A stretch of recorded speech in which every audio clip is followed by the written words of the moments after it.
Hello दोस्तों, आनंद लेखनी blog में रोज़ की तरह आपका सभी देवियों का और सभी सज्जनों का हार्दिक स्वागत है। मैं आज आप लोगों के सामने किसी भी साक्षात्कार में हमारे शरीर की भाषा का क्या स्वरूप होना चाहिए, यानी हमारी बॉडी लैंग्वेज कैसी होनी चाहिए, उसके बारे में मैंने अपने विचार व्यक्त किए हैं। स्वाभाविक है, हम बहुत चीज़ें हमारे जीवन में ऐसी होती हैं दोस्तों, जो हम बिना किताबी बुद्धि के और किसी के बताए के अनुसार न चल के अपने आप में स्वयं एक शक्ति विराजमान होती है। वह हर एक व्यक्ति में अलग अलग होती है। उसके स्वरूप को हमको अपने अंदर लाने के लिए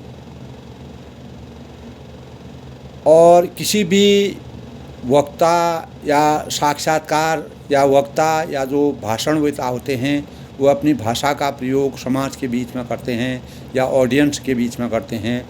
वहाँ पर उनको किस प्रकार के हाव भाव की आवश्यकता होती है, कैसी उनकी बॉडी लैंग्वेज होनी चाहिए, इसके बारे में मैंने 2 शब्द बनाए हैं। ये बातें भावी नागरिकों के लिए भी प्रशंसनीय हैं, उनके भी काम आ सकते हैं, और जो हमारे अच्छे अच्छे वक्ता हैं और जो जहाँ पर हम लोग गलतियाँ करते हैं, हो सकता है इससे कुछ सुधार हो, उसका प्रयास मैंने कर रखा है। दोस्तों, जैसे कि हम जानते हैं, किसी भी साक्षात्कार के दौरान किसी प्रकार की प्रतियोगिता में सफलता के पायदान में पहुंचने की उत्कंठा की भावनाओं को अपनी उपस्थिति दर्ज कराकर बिना कुछ बोले कहे ही अपनी बातों को पेश करने का तरीका, या उसी प्रकार एक रचनाकार जैसे अलग अलग रचना करके अलग अलग रचना में अलग अलग विषय वस्तु का चयन करता है, या किसी भी किताब की पुस्तक एक होती है, पुस्तक में अलग अलग पृष्ठ में अलग अलग चीज़ें होती हैं, उसी प्रकार वह तथ्य अलग अलग होते हैं सब में। उसी प्रकार हमारे हाव भाव में कई प्रकार के तथ्य छिपे रहते हैं। कुछ लोग अपनी बात को बेबाकी या बेबाकी से कहते हैं, स्वतंत्रता के साथ कहते हैं। कुछ लोग बॉडी लैंग्वेज में चल रहे विचारों, सोच, इरादे व इरादों की परख करने की क्षमता के सूचक होते हैं। हमारे अंदर कुछ भाव ऐसे होते हैं जो हमें किताबी नॉलेज से नहीं प्राप्त होती है, किताबी ज्ञान से नहीं होती है, और किसी व्यक्ति विशेष के बताने से वह चीज़ हमारे अंदर नहीं आती हैं। यही हमारी बॉडी लैंग्वेज की परख होती है। यह स्वभाव से ही हमारे अंदर घर कर जाती हैं। और इसी परिप्रेक्ष्य में दोस्तों, मैंने जो है इस विषय में अपने विचार व्यक्त करने की कोशिश की है कि कैसे हम अपने भावों को करते हैं। बॉडी लैंग्वेज के अंतर्गत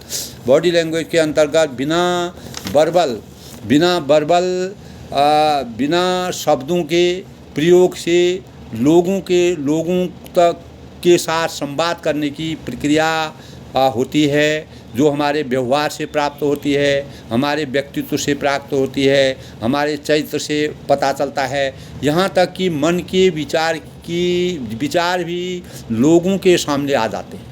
हमारे मन के जो विचार होते हैं वो भी बॉडी लैंग्वेज में लोग उसमें बोलने की ज़रूरत नहीं पड़ती है। हमारा बोलने का, हमारा उठने बैठने का हमारा क्या तरीका है, कैसे हम किसी आदमी के साथ या किसी समाज में पेश होते हैं, किसी व्यक्ति से हम इंट्रोडक्शन करते हैं, किसी व्यक्ति से कोई बात करते हैं, तो वहाँ पर हमारा व्यक्तित्व सामने निखरता है। इसी को बॉडी लैंग्वेज कहते हैं। बॉडी लैंग्वेज के अंतर्गत सबसे पहले मैं सभी छात्रों को भी बताना चाहता हूँ, या कोई भी आदमी समाज में अपने भाषणों का प्रयोग करते हैं, अपने वचनों का प्रयोग करते हैं, अच्छे भाषण देते हैं, या कोई किसी बड़ी प्रतियोगिता में भाग लेते हैं। आजकल जैसे IAS है, PCS है, डॉक्टरी है, या कोई भी बड़े बड़े इंजीनियरिंग है, या बड़े बड़े पदों में, या कोई सामान्य बैंकिंग एग्ज़ाम है, और कोई भी बड़े पदों में कोई भी साक्षात्कार, कोई भी साक्षात्कार, छोटे से छोटे बड़ा सा बड़ा साक्षात्कार देते हैं, उसमें काफ़ी चीज़ों को ध्यान रखना पड़ता है। सबसे बड़ी चीज़ होती है हमारी बॉडी लैंग्वेज के अंदर, हमें आई कांटेक्ट का मतलब होता है कि हम अगर जिससे संवाद कर रहे हैं, यानी हम साक्षात्कार दे रहे हैं, हम किसी से साक्षात्कार कर रहे हैं, तो हमारा eye contact to the point होना चाहिए। यानी आई कांटेक्ट में हम कहीं भी अपनी आंखों को इधर उधर नहीं करेंगे। ये हमारी बॉडी लैंग्वेज का सबसे बड़ा वो है, फॉर्मूला है। और किसी भी व्यक्ति के साथ हम विनम्रता से हमको पेश होना चाहिए, न ज़्यादा हाई फाई न कुछ, आप एकदम विनम्र स्वभाव आप जानते हैं, विनम्रता से के साथ में। और हमेशा जो हमारा साक्षात्कार ले रहे हैं, जो साक्षात्कार कर हैं, उनसे थोड़ा दूरी बनाए के रखना चाहिए। कभी भी साक्षात्कार के दौरान या भाषण करते समय, कोई भी बड़े वक्ता भाषण करते हैं, चाहे वो राजनीतिक हों, आर्थिक हों, धार्मिक हो, कोई भी चीज़ का या आध्यात्मिक हो, तो उसमें झुकने की प्रवृत्ति नहीं होती, झुकने से परहेज़ करना चाहिए। और वह हमारे बॉडी लैंग्वेज की सही परिमाप नहीं है। और हमारा चेहरा बहुत ज़्यादा हंसमुख भी नहीं होना चाहिए, एकदम वो भी नहीं होना चाहिए ना। नॉर्मल स्माइल हमारे चेहरे में नॉर्मल खुशी होनी चाहिए, या ऐसा मतलब हंसमुख चेहरा हल्का सा होना चाहिए। और सबसे बड़ी चीज़ जो है कि हमारे अंदर सकारात्मक सोच होनी चाहिए। अगर हमारी सोच सकारात्मक होती है, हमको किसी एग्ज़ाम में अगर पास होना है, तो सबसे पहले हम घर से या जहाँ से जिस गंतव्य स्थान से हम साक्षात्कार देने जाते हैं, तो हमेशा पॉजिटिव थॉट लेके जाएं कि मेरा होना है, मतलब मुझे सक्सेस होना है। तो इस चीज़ से, इस बात को पॉजिटिव थॉट लेके हम जाएंगे, तो हम अवश्य ही बॉडी लैंग्वेज के आधार पर अपने साक्षात्कार में सफल हो सकते हैं। बिना कुछ कहे, बिना अपनी बात रखे, यह हमारे व्यक्तित्व के लिए एक आईना होती है, आईने के समान करती है। जिस प्रकार किताब में हर पन्ने में अलग अलग बातें होती हैं, और वही हर भाव के पीछे अलग अलग अर्थ छिपे रहते हैं। हमारे इमोशनल भाव इसी से प्राप्त होते हैं, यानी हमारे अंदर जो इमोशनल भाव होते हैं वह इसी से प्राप्त होते हैं। आंकलन करने से यह प्रतीत होता है, हम विभिन्न प्रकार के विचारकों ने इसमें आंकलन किया है कि कोई भी आदमी की बॉडी लैंग्वेज जो होती है, हमारे शरीर में कोई भी भाषा किसी भी रवैये में, यानी रवैये में मनोयोग, ऊब होना, और मनोरंजन है, और सुख व दुख है, ये सब चीज़ें जो हैं, कोई भी भावों का पता हमारे बॉडी लैंग्वेज से पता चल सकता है। दोस्तों, कोई भी व्यक्ति अनजाने में अपने शरीर से विभिन्न प्रकार के संकेत भेजता है और समझता है। इसकी परख कैसे होती है? जैसे संतुलित और सीधी अवस्था, आत्मविश्वास से आदमी को खुद को आश्वस्त रखना चाहिए। सबसे बड़ी चीज़ है का संकेत, यही बॉडी लैंग्वेज का सबसे बड़ा ये भी बहुत बड़ा संकेत होता है। हमारा उठने का ढंग है, हमारा बैठने की अवस्था है, बॉडी लैंग्वेज की मूलभूत हमारे अंदर मित्रवत के भाव हैं। और हमारे जैसे हम कहीं पर साक्षात्कार करने बैठते हैं, बॉडी लैंग्वेज में हम सिर उठाते हैं और उठाते हैं, और हमारा मुस्कुराना है, स्वभाव में चंचलता है। ये सब चीज़ें हमारे फनी हमारा चेहरा होना चाहिए, और सिर नीचे झुकाना, यही सब भाव हमारे बॉडी लैंग्वेज के अंदर छिपे रहते हैं। यही हमारे व्यक्ति की परख का सबसे बड़े कारक होते हैं। इन्हीं से हमारे व्यक्ति की परख होती है। हमारे चेहरे का भाव है, किसी भी व्यक्ति की नाराज़गी है, खुशी है, किसी के दिमाग में कोई प्रकार के गलत भाव हैं, चंचलता है, ये सब वृत्तियाँ जो हैं स्वयं जैसे नाक सिकुड़ना है, कुछ पसंद नहीं आता है आपका, और जैसे बच्चा है वह नाराज़ हो जाता है, वह मुंह फुला देता है। तो इस प्रकार की अभिव्यक्तियाँ जो हैं उसमें हमारे नेचर में आती हैं। ये सब हमारे बॉडी लैंग्वेज पर निर्धारित रहती हैं। आँखें हैं, हमारा आँख कैसी होनी चाहिए, जैसे मैंने बोला आई कांटेक्ट बताया आपको, हमारी आँखों में ही हमारे जीवन में कुछ कहने का संकेत करती हैं। अगर हम कोई भी व्यक्ति है अगर आपके सामने है, अगर वह आँखों से कुछ कह रहा है तो उससे भी आँखों से भी कुछ कहने के संकेत होते हैं। किसी भी व्यक्ति को समझने से पहले आँखों की से भी व्यक्तित्व की पहचान होती है। यह गुण जन्मजात होते हैं, हमारे अंदर जन्मजात आते हैं। आँखों से व्यक्ति या कोई भी साक्षात्कार कर देता है तो उसके मूड की पहचान होती है, उसके मन की पहचान होती है, उसके चेहरे की पहचान होती है। और मात्र ऑडियंस को समझने की परख, जबकि इसके लिए क्या है, जो भी ऑडियंस हैं, जो भी सुनने वाले हैं, जो भी श्रोता हैं या ऑडियंस हैं, कहीं पर साक्षात्कार होता है, ऑडियंस होते हैं, उनको इसकी परख होनी चाहिए कि साक्षात्कार देने वाला व्यक्ति किस प्रकार का है, उसके हाव भाव कैसे हैं। बॉडी लैंग्वेज के संकेत होते हैं जैसे तरोताज़ा। हमको सबसे पहले ये है कि किसी साक्षात्कार में हम पेश होते हैं तो हमको बिल्कुल तरोताज़ा होकर जाना चाहिए, सीधे खड़े होने की आदत होनी चाहिए, प्रवृत्ति होनी चाहिए, आत्मविश्वास से हमें भरा होना चाहिए, और हिप्स पर हाथ रखकर खड़ा होने की प्रवृत्ति होनी चाहिए। कभी भी पैर पर पैर चढ़ाकर नहीं बैठना चाहिए, ये हमारे उच्चाटन का कारक होता है।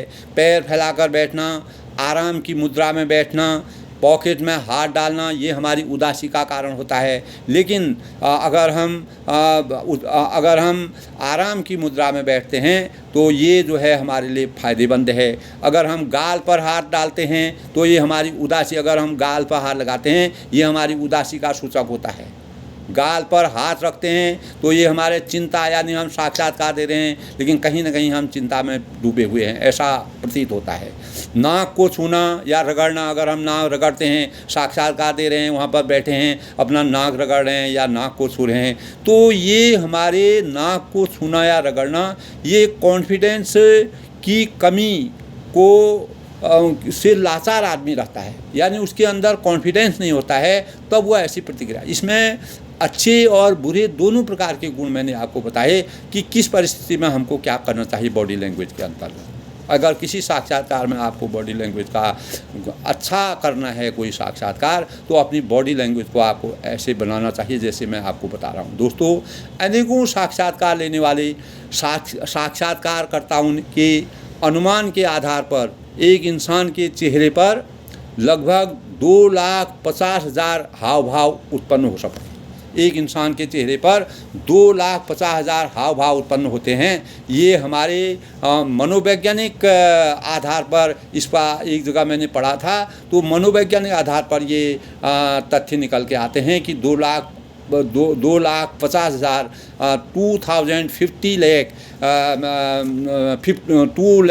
2,50,000 हाव भाव हमारे चेहरे से पता चलते हैं, जो कि हमारे बॉडी लैंग्वेज के कारक होते हैं। इसके अलावा झूठ बोलने वाला कभी भी नज़रें मिलाकर अपनी बात नहीं रख सकता है। ये जो है आपको बॉडी लैंग्वेज में पता लगेगा। अगर वो झूठ बोल रहा है तो उससे पता चल जाएगा आपको।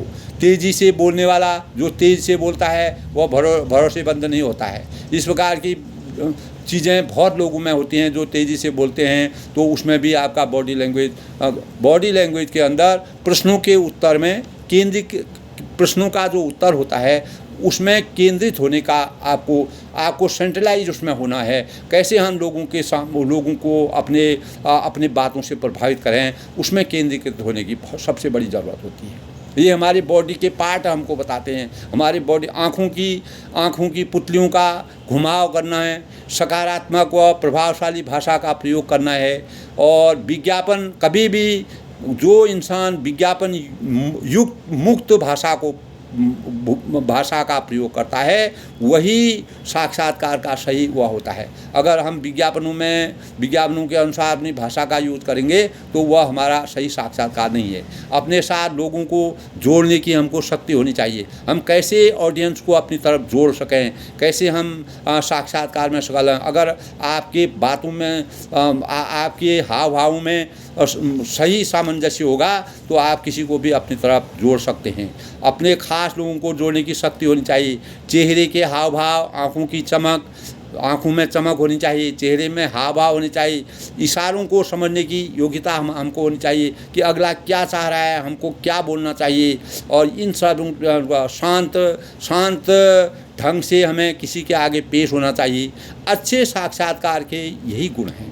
चेहरे में किसी प्रकार का तनाव नहीं होना चाहिए और झिझक बिल्कुल नहीं होनी चाहिए। चाहे आपको कुछ आ रहा हो, नहीं आ रहा हो, आप कोई तैयारी करके आए हैं, नहीं आए हैं, जो भी तैयारी करके आ रहे हैं, अगर आपके अंदर सकारात्मक सोच होगी तो आप जैसे कोई नाखूनों से खेलता है, कोई सिर खुजलाता है, कोई शर्ट के बटन वह करता है, शर्ट के बटन पर कोई जैसे बहुत छात्राएँ होती हैं और सिर के बालों में हाथ लगा देती हैं या अपने कपड़ों पर हाथ लगा, तो इस प्रकार की चीज़ें बॉडी लैंग्वेज के लिए हानिकारक हैं। अपने बॉडी लैंग्वेज में हमको ऐसे बैठना चाहिए कि हम जो हमारा साक्षात्कार ले रहे हैं उनको अपनी तरफ केंद्रित करें। ये बॉडी लैंग्वेज, अगर हम इस प्रकार के हाव करेंगे तो ये बॉडी लैंग्वेज की गलत आदतें हैं। यानी हम अगर कोई इस प्रकार की चीज़ें करते हैं तो इससे हमारे बॉडी लैंग्वेज का परिचय होता है। दोस्तों, साक्षात्कार कोई भी प्रतिभागी होता है या अच्छे जो साक्षात्कार देते हैं, जो अच्छे होते हैं, जो तैयारी करके आते हैं, जिनको बॉडी लैंग्वेज के बारे में पूरा नॉलेज होता है, तो सुधार को हर इंसान को करना चाहिए। लेकिन प्रतिभागी जो होते हैं वे विशेषकर इन बातों का ध्यान उनको अवश्य रखना चाहिए। सबसे बड़ी बात यह है कि खड़े होने का तरीका व मुख मुद्रा, अपने खड़े होने का तरीका और मुख चेहरे का वह अच्छा होना चाहिए, ग्लोरी होनी चाहिए। भाषा शैली भी, व्यक्तित्व को उभारने की ताकत होनी चाहिए। भाषा शैली में उत्तर नॉर्मल तरीके से देने की अभिवृत्ति होनी चाहिए। सावधान तरीके से खड़े होने पर चेहरे पर हल्की मुस्कान होनी चाहिए। फनी चेहरा होना चाहिए, यानी ऐसा लगे कि ना आदमी बहुत खुश है न नाराज़ है, यानी बीच का या फनी चेहरा होना चाहिए। औपचारिक व आधिकारिक प्रवृत्तियाँ बहुत मायने रखती हैं दोस्तों। इसमें उत्तर देते समय कभी भी इरादतन स्थिरता, इत्मीनान होना चाहिए। कभी हम उत्तर देते हैं तो उसमें हमको इत्मीनान होना चाहिए, कॉन्फिडेंस होना चाहिए, कंसंट्रेशन होना चाहिए, स्थिरता होने के साथ रहना चाहिए। शरीर में झुकाव नहीं होना चाहिए। अगर हमारे शरीर में झुकाव होगा, हल्की हंसी का एहसास हमारे चेहरे में होना चाहिए। आत्मविश्वास को, ये सब जो है हमारे आत्मविश्वास को दर्शाता है, जिससे साक्षात्कारकर्ता आपसे ऑटोमेटिक प्रभावित हो जाएंगे। अगर इस प्रकार की प्रवृत्ति होगी, दर्शकों को अपनी ओर आकर्षित करने की छवि होनी चाहिए, ऑडियंस को अपनी तरफ आकर्षित करने की छवि होनी चाहिए। जब कोई भी उत्तर प्रस्तुत करते हैं तो सभी को अपनी ओर आकर्षित करने की छवि होनी चाहिए। और उत्तर देते समय कभी भी छत की तरफ या इधर उधर दाएं बाएं नहीं देखना चाहिए, कंसंट्रेशन होना चाहिए। इससे सुनने वाले आपसे हट जाएंगे और दूर उनका ध्यान विकेंद्रित हो जाएगा, और ध्यान विकेंद्रित हो जाएगा जो आपको नज़रअंदाज कर देंगे, यानी वह सिर्फ सुनने से आपको नज़रअंदाज कर देंगे। और किसी भी हालत में अपने डायरेक्शन को चेंज न करें। आप जिस डायरेक्शन में बैठे हैं उसी डायरेक्शन में बैठे रहना चाहिए। ये हमारी बॉडी लैंग्वेज का, कभी भी अपेक्षा नहीं करनी चाहिए कि सभी मेरी बात सुने, वह उनके ऊपर निर्भर है। यानी हम ये नहीं सोचें कि सब लोग हमारी बातें सुने, तो ये ज़रूरी नहीं है। कोई आदमी कहीं दूर और घर देख रहा है तो हम सोच रहे हैं कि ये हमारी बात नहीं सुन रहा है, लेकिन कहीं ना कहीं से सुन रहा है। हमको उसकी तरफ ध्यान नहीं देखना है कि वह वहाँ देख रहा है या इधर देख रहा है। उनकी बातों को जो सुन रहे हैं, आपको केवल एक फोकस आपके दिमाग में होना चाहिए कि आपका कंसंट्रेशन टू द पॉइंट होना चाहिए। ये बॉडी लैंग्वेज का सबसे बड़ी चीज़ होती है। बस प्रतियोगी को अपने विचारों का समान रूप से रखने की कोशिश करनी चाहिए, जिससे ऐसा प्रतीत हो कि आपको समर्पण और उत्तर के प्रति आपका समर्पण होना चाहिए। वही आत्मविश्वास की सबसे बड़ी पहचान है। दोस्तों, इसी संदर्भ में मैं एक बात बताना चाहता हूँ कि हर साक्षात्कार देने वाला या वक्ता उनकी एक पहचान अवश्य होती है कि वह अपनी विलक्षण प्रतिभा से सभी लोगों को अपनी ओर केंद्रित कर लेता है। अच्छा जो वक्ता होगा, अच्छा साक्षात्कार जो देगा, वह सबसे बड़ी प्रतिभा उसमें ये होती है, सभी लोगों को वह अपनी तरफ केंद्रित कर लेते हैं। आपने देखा होगा हमारे प्रधानमंत्री श्री नरेंद्र दामोदर दास मोदी जी जब भाषण करते हैं, जब बोलते हैं, उनकी वाणी आती है, तो वह हमेशा यही कोशिश करते हैं जहाँ जाते हैं उसी रूप में अपने को ढाल लेते हैं, और उसी रूप में ढाल करके वहाँ का क्षेत्रीय चीज़ों को अपना करके, उन्हीं के साथ हिल मिल करके, और उन्हीं के साथ अपना पहनावा बना करके, और उन्हीं के साथ अपने को केंद्रित करके, अपने विचारों को केंद्रित करके अपने भाषणों को करते हैं। उसका मतलब क्या है? उसका मतलब ये है कि हम जो है, हमारे अंदर इतनी शक्ति है कि हम सबको अपनी तरफ आकर्षित करते हैं। ये आकर्षण शक्ति की सबसे बड़ी प्रतिभा है। ये उनकी महानता का सबसे बड़ा बात है, जो आज उनकी महान वो जो उनके विचारों को आज सुनते हैं लोग, उसका मेन कारण ये है कि उनके अंदर सबसे बड़ी बात यह है कि वे जिस क्षेत्र में जाते हैं उस क्षेत्र की भाषा का यूज़ करते हैं, उस क्षेत्र की क्षेत्रीय भाषा का यूज़ करते हैं, उस क्षेत्र के पहनाव को अर्पण करते हैं, उस क्षेत्र के लोगों के साथ अपना समन्वय स्थापित करते हैं। वही सबसे बड़ी साक्षात्कार की प्रतिभा का मानक है। दोस्तों, वह हमारे लिए प्रेरणा के स्रोत हैं। इस संदर्भ में मैं देखता हूँ, मैं सुनता हूँ, जब भी वह अपने विचारों को कहते हैं, जहाँ भी जाते हैं, उनका ये बहुत बड़ा गुण है, ये उनकी बड़ी विलक्षण प्रतिभा है। इसको कोई भी हमारा देश का आदमी नकार नहीं सकता है। उनके अंदर इस बात की बहुत बड़ी वह है। इसी संदर्भ में मैं आपको बताता हूँ कि एक जगह मैंने पढ़ा था कि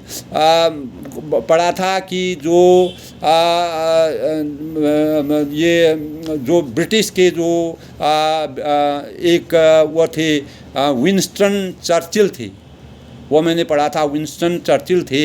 उन्होंने वी साइन को विजय चिन्ह के रूप में चिन्हित किया था। कब किया था? जब विश्व युद्ध के दौरान अंग्रेजी सेना की विजय प्राप्त करने के लिए उन्होंने सभी के ध्यान को केंद्रित किया और सेना के मनोबल को ऊंचा उठाया और अपने देश को विजयश्री प्राप्त की। इसी संदर्भ में उन्होंने बी साइन के रूप में किसी भी प्रतियोगिता में आज भी खेल जगत में या किसी भी जगत में हम अगर जीतते हैं, विजय श्री प्राप्त करते हैं, तो हम 2 अंगुलियों को उठा करके बी साइन के रूप में विजय श्री का पताका हासिल करते हैं। और विजय श्री के लिए आज हमने खेल जगत में भी देखा इस प्रकार का होता है। ये जो है, ये जो विंस्टन थे चर्चिल, जो विश्व युद्ध के दौरान जिन्होंने अंग्रेजी सेना को जो है वो मनोबल ऊंचा करके उन्होंने सबका ध्यान अपनी तरफ केंद्रित करके अपने को विजय श्री प्राप्त की, ये भी उनकी बॉडी लैंग्वेज का बहुत बड़ा उदाहरण है। दोस्तों, उन्होंने अब तभी से पूरे विश्व में जो है 2 अंगुलियों को उठा करके बी साइन के रूप में विजय श्री का पताका का इजहार किया जाता है। यह पूरे विश्व के लिए एक प्रकार का प्रतीक चिन्ह बन गया है, पूरे विश्व के लिए बन गया है ये प्रतीक चिन्ह दोस्तों। प्रतीक चिन्ह हमारे आज भी सभी देश, आज भी हम देखते हैं कि सभी देश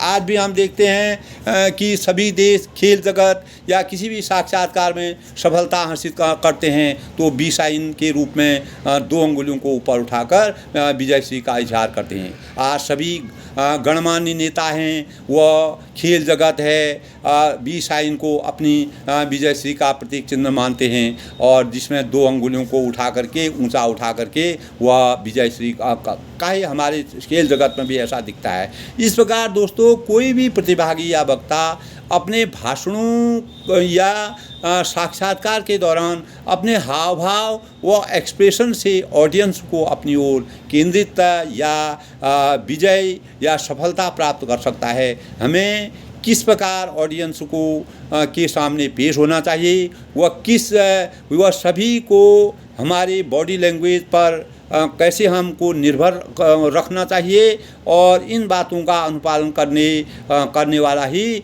सफलता की सीढ़ी पर पहुंच सकता है, वही विजय श्री को हासिल कर सकता है। और दोस्तों आज के ज़माने में जैसे कि हमने देखा कि साक्षात्कार के दौरान बहुत लोगों को चिंता हो जाती है, बहुत लोग पहले से ही घबरा जाते हैं और काफ़ी लोग घबरा जाते हैं। तो सबसे बड़ी चीज़ है अपने ऊपर आत्मविश्वास होना चाहिए, कभी भी घुटनों पर हाथ नहीं रखना चाहिए, तत्परता से अपने हाथों का प्रयोग करना चाहिए और कभी भी किसी प्रकार की गलत हरकत नहीं करनी चाहिए। पीठ के पीछे हाथ बांधना, स्वयं पर नियंत्रण रखना, सिर के पीछे हाथ बांधना ये हमारे विश्वास को इंगित करता है। इस प्रकार दोस्तों हम देखते हैं कि जब हम अपनी बॉडी लैंग्वेज का प्रयोग करते हैं तो हमारी बॉडी लैंग्वेज में यही चीज़ें होती हैं कि हमें अपने आई कांटेक्ट रखना चाहिए, हमें कहाँ पर किससे कैसे पेश आना चाहिए, सबको अपनी तरफ केंद्रित करना चाहिए। आज के युग में दोस्तों अनेक प्रकार के वक्ता जैसे राजनीतिक लोग हैं वो भी भाषण देते हैं, लेकिन और कोई छात्र होता है वो साक्षात्कार करता है। तो हमारे अंदर सबसे बड़ी चीज़ यही होती है कि हमको जो है काफ़ी चीज़ों का ध्यान रखना चाहिए जिससे हम साक्षात्कार में सफल हों और अपने साक्षात्कार के दौरान हमें आई कांटेक्ट का ध्यान रखना चाहिए और कैसे हम सभी लोगों को अपनी तरफ आकर्षित करें उसका ध्यान रखना चाहिए। हमको सबसे बड़ी चीज़ है कि हमको आलस से दूर रखना चाहिए और कभी भी चढ़कीले भड़कीले कपड़ों को नहीं पहनना चाहिए। और दूसरी चीज़ ये है दोस्तों आलस हमको साक्षात्कार के दौरान कभी भी हम जाते हैं तो हमको आलस का एहसास नहीं करना चाहिए। हमारे लक्ष्य जो हैं निर्धारित होने चाहिए। अगर हमारा लक्ष्य निर्धारित होगा तो हम साक्षात्कार में अपनी बॉडी लैंग्वेज के द्वारा आगे बढ़ सकते हैं।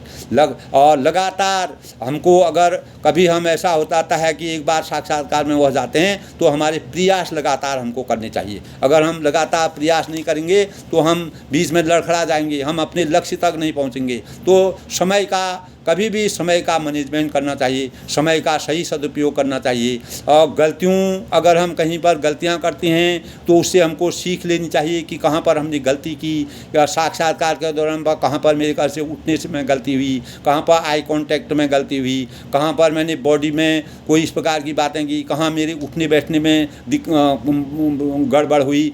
कोई भी चीज़ हमको मैंने बताया 2,50,000 हाव भाव हमारे इस बॉडी में होता है। अगर हमारे जो साक्षात्कार करता हैं, जो साक्षात्कार लेते हैं, चाहे वो पब्लिक लेती हो, जैसे वोटिंग होती है, वोटिंग में क्या होता है, यही होता है कि इंसान को किसी को वोट जाते हैं, उसका मतलब ये होता है कि उस आदमी का आम पब्लिक पर इतना केंद्रित होता है उनका ध्यान कि वह सेंट्रलाइज होते हैं, पूर्ण रूप से वह हो जाते हैं। यही चीज़ एक साक्षात्कार के लिए, छात्र के लिए साक्षात्कार के दौरान होना चाहिए। समय का सदुपयोग करना चाहिए, गलतियों में सुधार करना चाहिए, अच्छी संगत का अनुसरण करना चाहिए, तभी हम किसी भी अपनी बॉडी लैंग्वेज को सही कर सकते हैं। विचारकों या महान लोगों की पुस्तकों का अध्ययन करना चाहिए। बड़े से बड़े लोगों का, स्वामी विवेकानंद हैं, बड़े बड़े महात्मा गांधी का जीवन पढ़ना चाहिए। बड़े बड़े लोगों का, भगत सिंह हैं जो देश प्रेमी थे, जिन्होंने चंद्रशेखर आज़ाद हैं,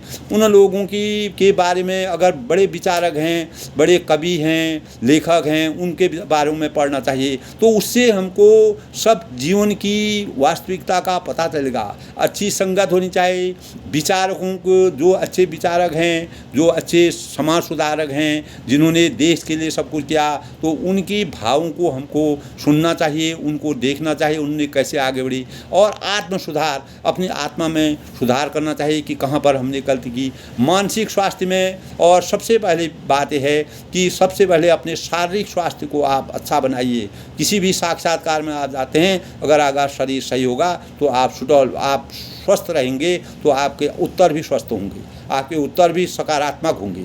यानी मानसिक और शारीरिक रूप से आपको सुदृढ़ होना चाहिए। आत्मविश्वास से हाथ मिलाना, अगर आप ऑडियंस के सामने जाते हैं, अगर वो हाथ मिलाना चाहते हैं तो आपको आत्मविश्वास के साथ हाथ मिलाना चाहिए। दूसरे लोगों के स्वभाव से, किसी भी दूसरे लोगों के स्वभाव से हमको जुड़ना चाहिए, जुड़ने की कोशिश करनी चाहिए।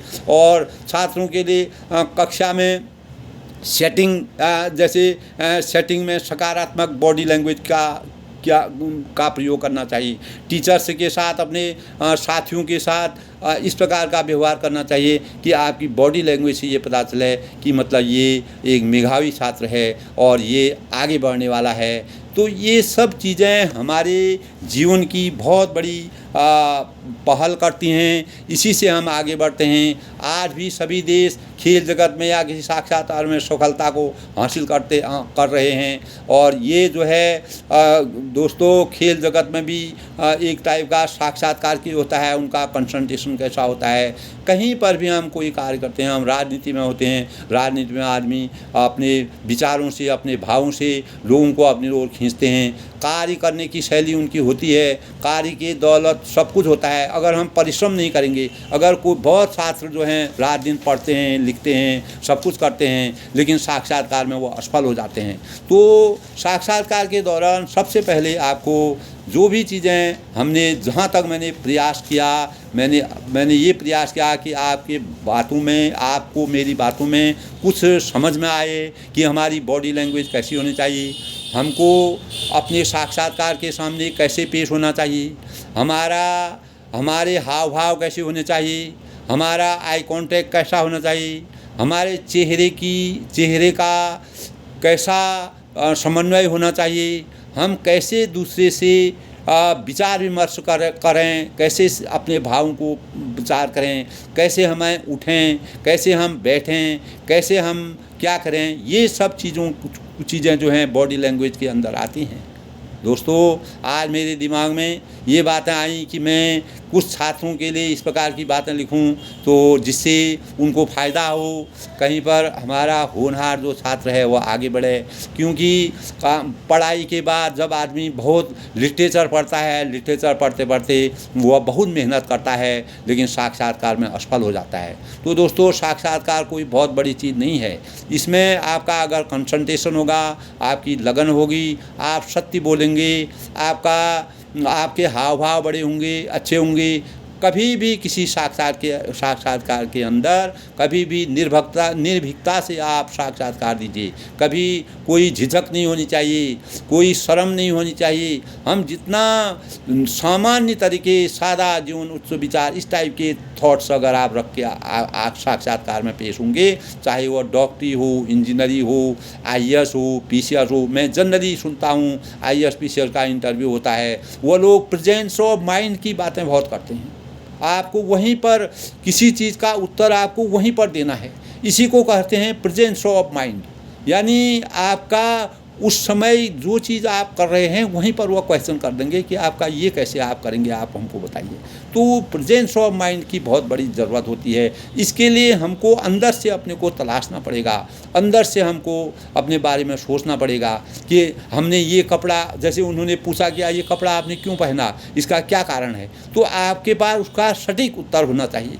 यही बॉडी लैंग्वेज का सबसे बड़ी बात होती है। वो आपके चेहरे से, आपके आँखों से, आपके हाव भाव से, आपके उठने बैठने से, आपके चाल चलन से, आपके चरित्र से, जैसे कि मैंने आपको बताया कि हमारे चेहरे में 2,50,000 हाव भाव होते हैं, जिससे हम किसी भी दूसरे व्यक्तित्व को के बॉडी लैंग्वेज का पता कर लेते हैं। यदि वह साक्षात्कारकर्ता उसकी परख रखता हो, उसको उस साक्षात्कार की पूरी परख होती हो। दोस्तों, जो भी साक्षात्कार लेते हैं उनके अंदर ये गुण होते हैं, ये गुण विद्यमान होते हैं, इसीलिए वे ऐसे पदों पर बैठाए जाते हैं।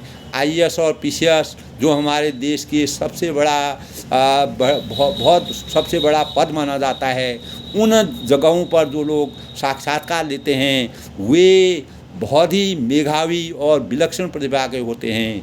उनके वह आपका प्रेजेंस ऑफ माइंड को बहुत जल्दी परख लेते हैं। उनके अंदर ये शक्ति होती है, ये माँ सरस्वती का आशीर्वाद होता है। दोस्तों, सबसे बड़ी चीज़ ये है कि किसी भी साक्षात्कार में जाने से पहले सबको सबसे आत्मविश्वास होना चाहिए। आपके चेहरे में खुशी होनी चाहिए। आपको ओवर कॉन्फिडेंस नहीं होना चाहिए। साधारण सादगी और उच्च विचार होनी चाहिए। सादा जीवन, उच्च विचार की भावना होनी चाहिए। किसी प्रकार की गलत हरकत करने से आप बचिए और हमेशा आप साक्षात्कार में उत्तीर्ण होंगे, आगे बढ़ेंगे, आपकी बॉडी लैंग्वेज में सुधार होगा, आप समाज में अच्छे वक्ता बन सकते हैं, अच्छे साक्षात्कार दे करके बहुत अच्छे पद पर आसीन हो सकते हैं। दोस्तों, एक गरीब इंसान भी अगर उसके अंदर योग्यता होती है तो वह बहुत बड़े पद पर आसीन हो जाता है। ये उसके मनोबल की बात होती है।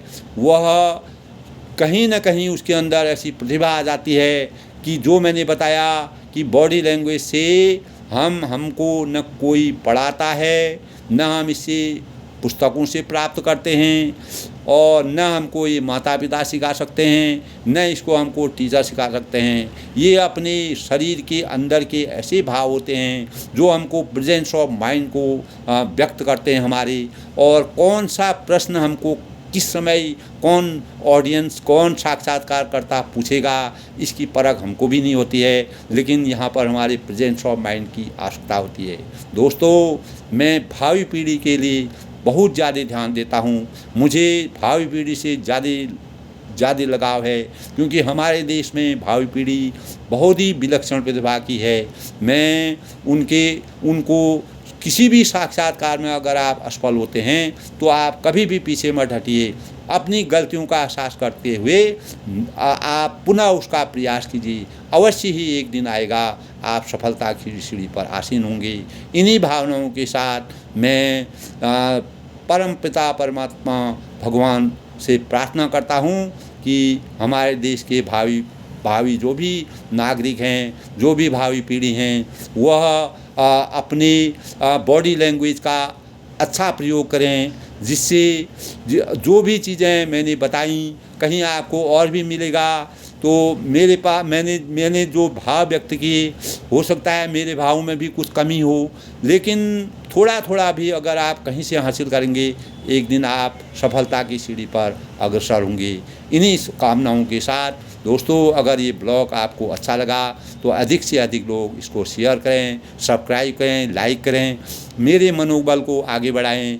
अगर मेरे अंदर, मैं भी किसी से, आप लोगों से सीखने की कोशिश करता हूँ। मैं बच्चों को देखता हूँ, मैं IAS PCS का एग्ज़ाम होता है, उसके बीच में अपना ध्यान लगा के सुनता हूँ कि कैसे प्रश्न पूछे जाते हैं, क्या बॉडी लैंग्वेज होती है, उसी को देख कर के मैंने अपने ये भाव बनाए और मैं हमेशा उसको सुनने की कोशिश करता हूँ।